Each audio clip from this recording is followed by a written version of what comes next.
Recording live from the Hoban Law Group here in Denver, Colorado, I'm your host, Eric Singular. We're sitting alongside President and founder of the Hoban Law Group, Bob Hoban.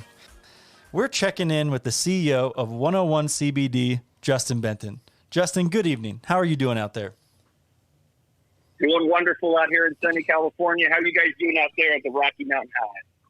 Oh, we're doing great here. It's always good to hear your voice, my friend, and it was also good to run into you yesterday at the virtual NOCO Summer Solstice event, which was very cool. What did you think about that whole format?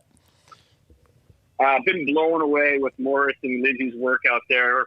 I'm not sure if that's their software or if they license that software, but just incredible. They had like over 100 virtual booths. We were an exhibitor there. Just incredible. The layout, the content, so many. It's almost like it's a real event, minus the long lines for the crappy food and the blisters on your shoes, at your feet. Well, we don't get to sit together face to face, unfortunately, at those virtual events. But other than that, I want to just dive a little bit closer and just describe this, because this was the first one that I've done several virtual events, but this was the first one that I've done that was set up this way. So to elaborate on what Justin said, basically, you look at the screen and the screen presents different doorways, and you pick a particular doorway, and that doorway leads you to an auditorium where there's either a live talk or a recorded talk. To Justin's point, there's an exhibitor floor. So literally you're walking down this floor and you see different companies, and you click on the company and there's an introductory video. Yours was very cool, by the way, Justin. I checked that out. And it talks about some of the products, and then there's an opportunity to comment and look at other people in the room. There was a jobs forum there as well. So at the end of the day, it was a pretty interesting event, and we were chat, and you're able to chat with anybody in the room with you. So Justin said, "Oh, Hoban's here," and we started BSing about some things. So anyway, it was good to run into you yesterday, and it's always good to have you on as our recurring guest on the Hoban Minute. Well, and on that note, I just want to say, absolutely, it's a pleasure. It's an honor to be here.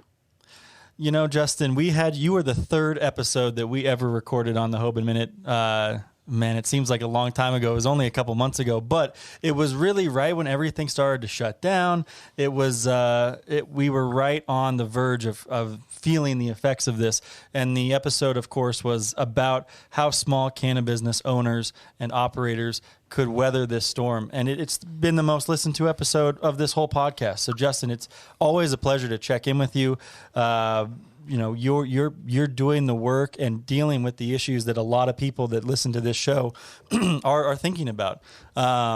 So, you know, we don't have a real discerned topic here, but want to check in with you. It's been a couple of months since we last talked. How is 101 CBD doing? How are you feeling as a business owner coming out of this? People are starting to return to some sense of normalcy.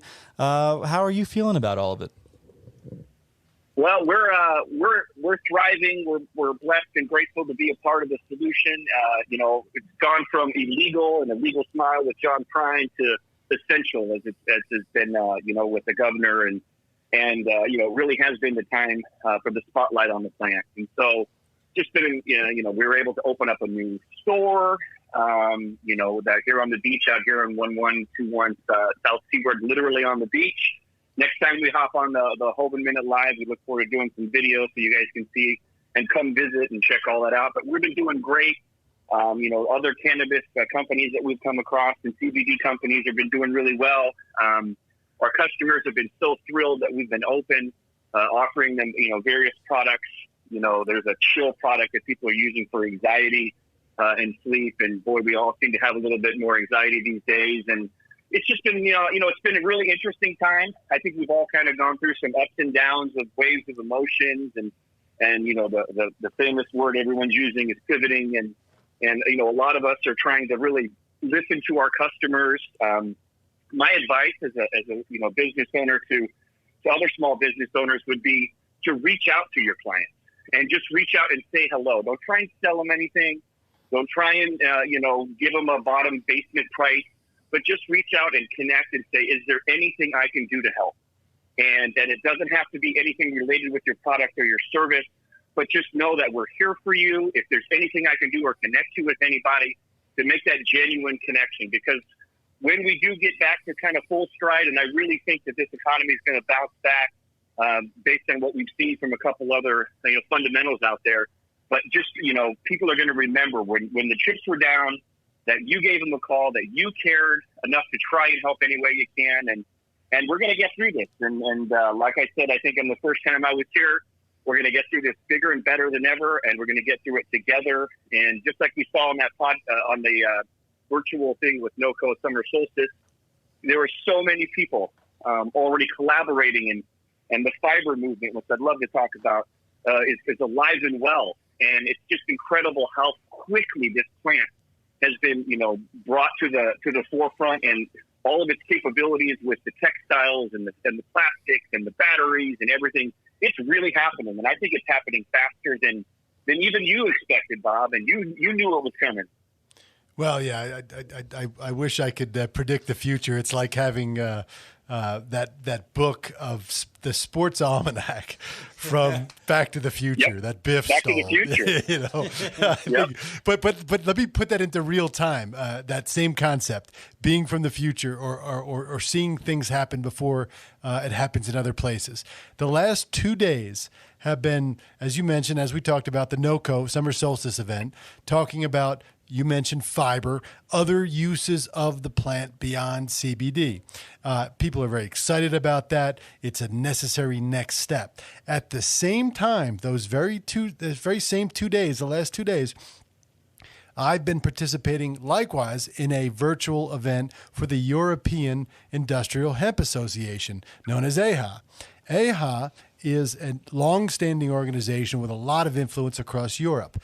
And the topic that was primarily featured over the last 2 days at that event with many, many, many smart people from around the world and around Europe was what? CBD, as if it just occurred. And I don't mean to minimize that or malign that or joke about that. It's what they're living through right now from a marketplace perspective. They're looking at novel foods gets approved to the European Union, then they can put these products on shelves everywhere, and they're determined to grow, process, manufacture, and distribute European-based products in Europe, unlike what we've seen primarily thus far, which is North American, U.S.-based products coming in to Europe. So that's a long-winded way of saying the focus of NOCO, because we are, in a strange way, years ahead of a continent that's had industrial hemp legal, produced, manufactured, distributed for decades and decades and decades since we prohibited it. And all of a sudden, we're years ahead in terms of market development. What do you think about that, Justin? How do you take that sports almanac to Biff Tanner? Well, our mission is to get our product, whether through video or through actual products like our topicals and tinctures, in the hands of 1 billion people by 2025. And I know I've worked with, you, Bob, and your fine team there assembled to make sure that wherever there are countries out there that want the best for their people and want to put the best, products on the shelves, that we're going to be right there, lockstep, making sure that they have a great product for their folks. So we're absolutely excited to expand into those markets, into the European Union. Everything seems to be a little bit different. Every country seems to be a little bit different in continent. We do ship internationally currently right now, but again, it's that American ingenuity, and that's what I think I commented before on is, that's what we're great at, man. First to the moon and figuring out, decortification. I know Doug Fine just came out with a great new book, Organic Cowboy. And, he's talking about raising $6 to $8 million so we can, get these decortification facilities in place so we can really just ramp this thing up and turn it right into, all the fiber and all the plastic materials and on the batteries and everything else that we can do with this plant. And obviously the paper and the clothing as well. And, I'm just really excited to see how this is going to happen. So we're going to lead the charge. We're going to figure out a way to get these, resources and facilities in place. So if anybody wants to come together, I know we've been talking at the NOCO event people are collaborating and trying to figure this out. If we need to do some venture capital, whatever we have to do, we're going to do it. This is it. That's what I was saying. Like we've got that almanac, and America's leading the charge again. Even though they've been growing it forever, and we'll help them with the CBD and all the good stuff over there. But the hemp revolution is really in effect, and we're going to the next year. I can't wait to see it. I think what's cool is, you mentioned we're ahead in CBD. They've been doing this for so long on the industrial hemp side, and we have a lot to learn from each other. And I think maybe a part of what the European Industrial Hemp Association is trying to do is to kind of collate, bring those different expertises and experiences together to really get a global movement going here, and it's just a cool thing. And I love to talk about the fiber side and the industrial side. And Justin, I love everything that you're doing with it.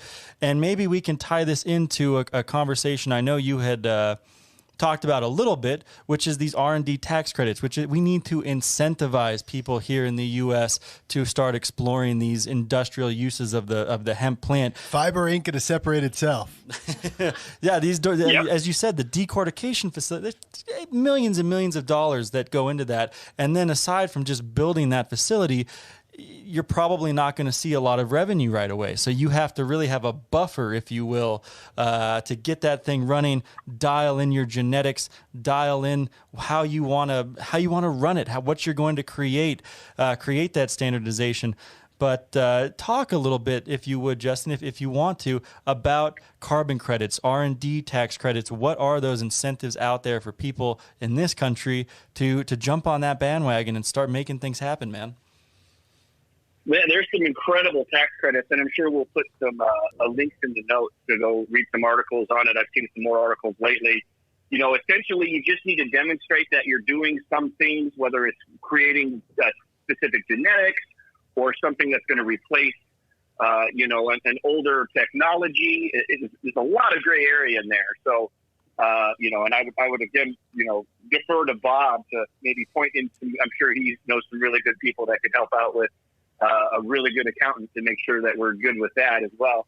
I know Brent works for that, obviously, with you guys as well. But just make sure that what you're doing, there is a ton of money, hundreds of thousands of dollars of tax credit that we're eligible for as hempsters.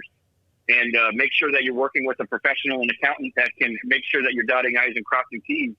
But it's a lot of money that we can be using. And hey, look, we're sequestering carbon, man. We actually are saving the planet here. We're doing our part with regenerative farming. So that would be my take on that. But my first thing would be is I'd have to throw the ball back at you guys. Is before you do any of the fiber stuff, you got to make sure you have some great seeds that you plant in the ground. And I know that you guys are great enough to let me check out some of those Bija seeds. And we got those things. I haven't quite gotten all the way up to palm tree level yet. But there's a couple of palm trees out here in California that I think that I might be able to grow them taller than. So you have to stay tuned on that one. Well, genetics, of course, matter, particularly if you're going to grow a vast acreage or dozens or hundreds of acres, ultimately, which is what the goal is for this industry, if not aggregating that into the millions of acres over time. But I wanted to just go back for a minute to talk, and we'll come back to the genetics, but to talk about the knowledge share, the information share part of it, because what you said is 100% accurate. The rest of the world, not to malign them, they can't seem to figure out the extraction piece.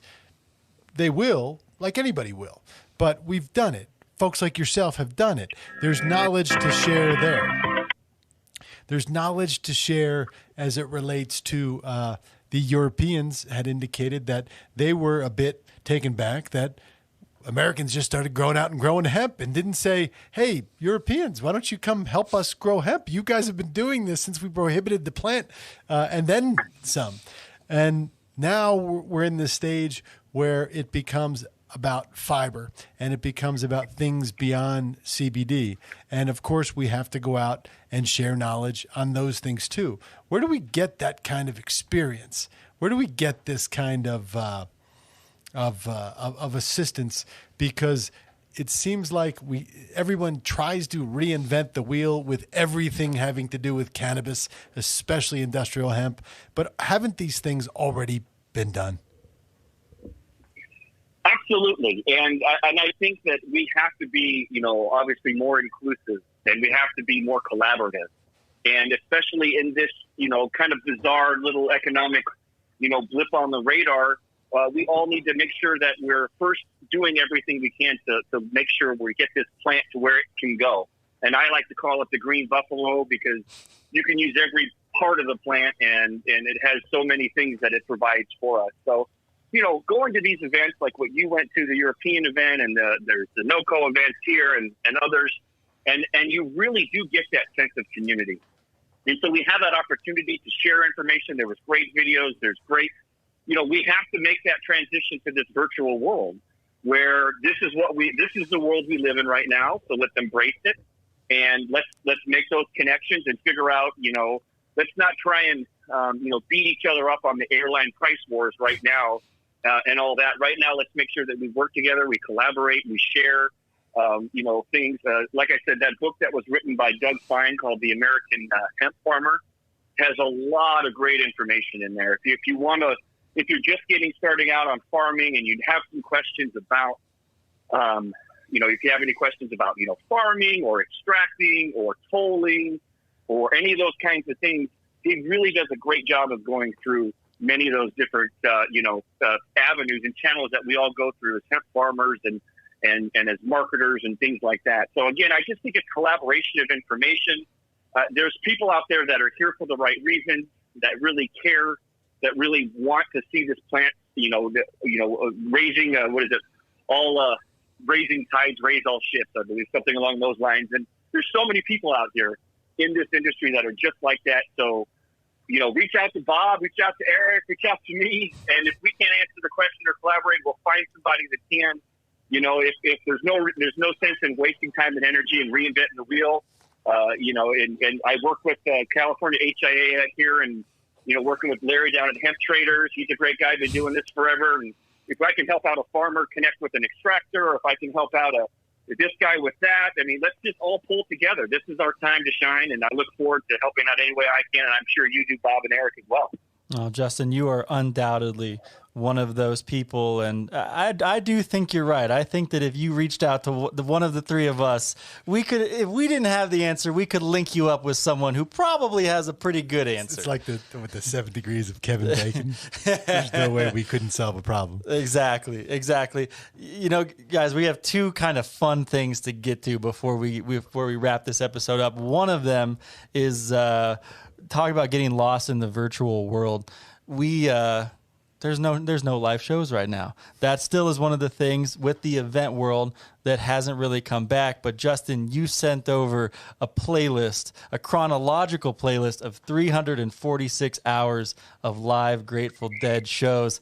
Talk about getting lost for a little bit in that. I haven't been able to get all the way through it, and I have Spotify Premium or whatever. And so I hit play, and I hadn't heard a lot of that early stuff. And so I hit play, and I was like, I calculated it. If you listen to it continuously, it would be 14.4 days, so just over 2 weeks.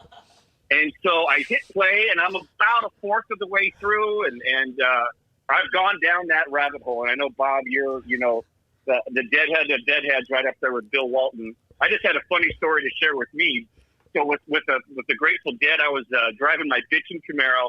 I'm driving Main Street. We're cruising. I don't know if the kids these days know what that means, but you would line up with your car. You'd cruise down Main Street, and we were looking for, if we could score, a 12-pack of beer or a bag of grass. And I'm blasting driving that train and Casey Jones. And so we hadn't scored yet. And so all of a sudden, these cherries in the background, I get pulled over by this cop. And I'm like, what did he pull me over for? I had a really good sound system. And he goes, boy, you've been driving that train? I was like, what are you talking about? He obviously driving that train high on cocaine. And anyways, an hour later, we got what we came for and went out to the great outdoors and had a nice bonfire and a good time. So that was one of my earlier memories of Jerry and the Grateful Dead. And I'm sure, Bob, you could tell a million stories. Well, it sounds like 14.4 days worth of time that's well spent listening to that, and I certainly will dig into it. And you messaged something along those lines yesterday, and I hadn't seen it yet, so I'm looking forward to digging into it deeply, and it's much appreciated. But we were talking about just the Grateful Dead and Grateful Dead lines and lyrics, and one of the things that we talked about was, what is it about Grateful Dead lyrics that sort of sticks to you? Because, and by the way, scientifically, if you like music and you listen to songs repetitively, you'll remember the words to those songs and those songs for the rest of your life. You cannot forget those words. And of course, there's some nuance to that study. But the point is, we all know songs. We all know every word to Hotel California. We all know every word to every Rolling Stone song, so forth and so on. But it's the Grateful Dead lyrics that stick with me, not because they're lyrics, because it's, I don't want to say poetry because that sounds hokey, even though technically that's, I suppose, what it is.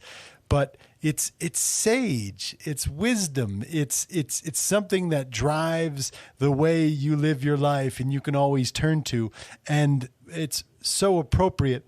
No matter what you're doing in your life, there's a Grateful Dead lyric or concept that fits it. It's Americana in a nutshell. And that's probably why that means so much to me and so many other folks. So it's much appreciated, Justin, that you sent that over. And I can't wait to get you out here again to Colorado and then drag you into my basement and listen to it till 3 a.m. Yeah. And do you have a record player by chance? Do you have a record player? I do. Or do I have tickets for your birthday? No, I've got one. Awesome. Good. Because records, they've made a huge comeback, and I remember records, as I'm sure everyone here does, and something stuck in my head, like that's the way it's supposed to be, and I think there's some scientific proof where listening to records is the highest audio quality, and I have a Bluetooth one that you can put some headphones on. So, yeah, I absolutely look forward to it. And I was thinking like a line I think I just sent to you. I forget, you were saying something somewhere, and it was if your cup is full, may it be again. And, just being, grateful for what we have. And if your cup is full, may it be again, and may you also help others. And if it is full, be grateful for what you do have. And my favorite thing is like share the wealth. And if you can help someone else, whether it's by actions or by example or maybe, helping somebody else out who's new in the industry. And that's part of that, being that inclusive. And because we all were new to this industry at some point, and there are good people that are trying to get in this industry and try to do the right things. So if your cup is full in this industry, and Bob has, definitely been that for me, and I appreciate that, Bob. And if there's someone else who's coming in and you can help them out and show them the right path and the right reasons to be here for this industry and this plant, I would offer that as a challenge to all of us. Very, very well said, and it brings a tear to my eye, quite literally. But as we talk about I want to talk about LPs for a second. We're talking about records because it's interesting, and yes, the quality from records is pretty remarkable. Now, something happened to me in the mid '80s, maybe '86.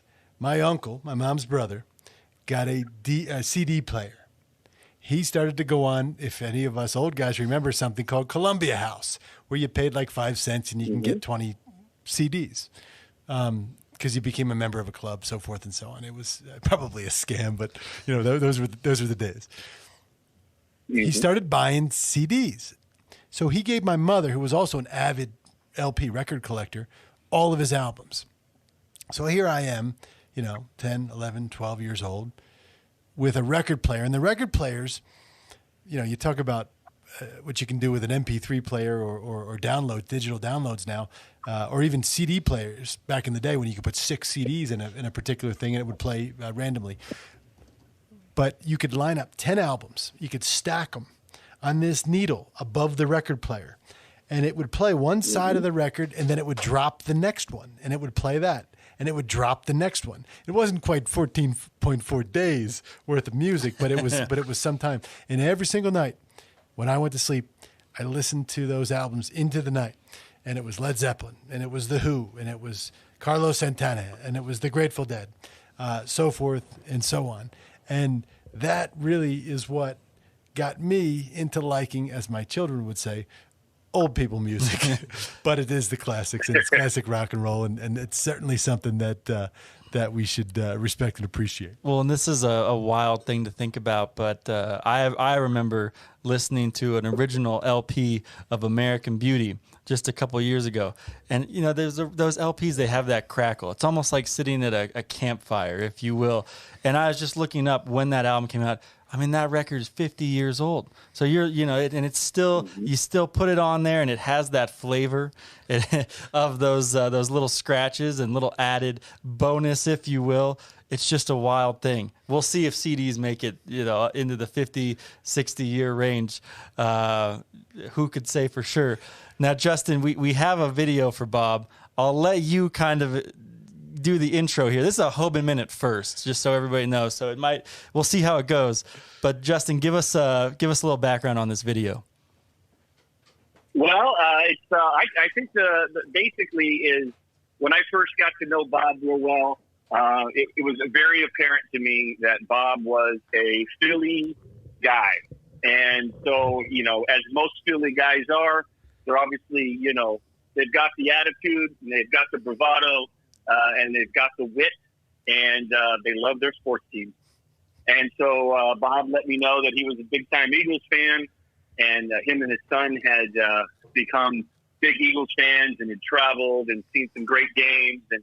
And I just thought it would be kind of cool to have an Eagle fan reach out and say a little something to Bob and his family. Without further ado.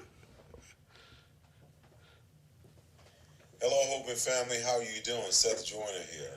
I hear that you guys are now the biggest Eagles fans in the Rockies. The one-on-one hemp family wanted you to know that your love and dedication for the Eagles and how much you care for the Eagles means an awful lot. And they wanted me to send a special message to your son, telling him to keep doing his things and his thing in sports, rather. But of course, grades come first. Make sure you're getting your grades. Make sure you stay on top of it. High school goes fast. Before you know it, you'll be off to college. Looking forward to the upcoming season. I know you guys are. Go Eagles and fly, Eagles fly. Take care. Well, that is fantastic. Yeah, birds.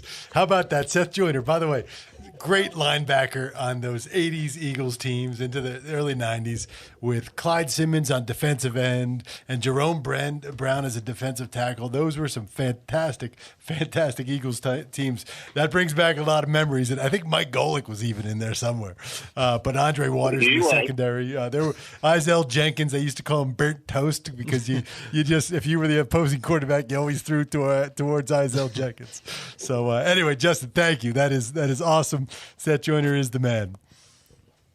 Awesome. Well, I thought you'd like the old school and the little shout out to your son. And I know he's out there, Fletch is out there, hooping it up and doing his thing. And as if we all could just have, maybe one more week back in high school or college sports, I know we would take it in an instant. Our jump shot was always better than we remember it. But I know you told me, Bob, that you still got the championship around the house. Junior hasn't been able to knock the old man off his perp yet when it comes to shooting the hoops, right? Justin, it's remarkable. It really is. I can go out and shoot hoops anywhere, and I have bad days, but literally, if I'm just shooting around, I don't miss. I don't miss, Eric. Like if I'm just shooting around without a hand in my face, I don't miss. And if you play horse with somebody, especially with my son, because he's particularly good, especially these days, we have to play games. It's not just one shot. I pick a spot like you would in any pig or horse game. I'm like, all right, you got to make 5 from this spot in a row, and they all have to be swishes. That's the kind of game we played. So I think, needless to say, my son hates me. Folks. Well, I will never challenge you to a game of horse based on that. That's no doubt. Folks, Bob Hoban does not miss. Let the record show. This has been by far one of the most fun and just absolutely enjoyable episodes of the Hoban Minute. Justin, thank you for bringing all of this energy, bringing all of these positive vibes to the show and everything that you do. You're just a shining light, man. And keep on trucking. That's the only one that comes to mind right now. Just keep on trucking, brother. I love it. Well, again, you guys are doing an amazing job. I've heard all your podcasts. and I can listen back and forth between that and the Grateful Dead, chronological. But keep doing your thing. Keep having on great guests. The amount of content that you guys is putting out is second to none in the industry. And as always, if there's anything I can do to help, reach out. If there's anything, reach out to Bob and Eric. They've been doing it for, over the 10-year mark, which is always the big one. I never really trust anybody's opinion until they've been doing something for 10 years, and Bob's been doing it over 10. So, and one of the original godfathers of the industry. So, thank you for having me on. I'd love to come on again, do some video and all that good stuff. I can't wait to see everybody in person. Come check out our new store in Westminster as well. And again, thanks for having me, guys, and all that good stuff. Let it shine, let it shine, let it shine. Thank you for listening to this episode of the Hoban Minute. Do you have any ideas for episode topics or guests? We would like to hear from you. Reach out to us at media@hoban.law and stay tuned for more on the Hoban Minute.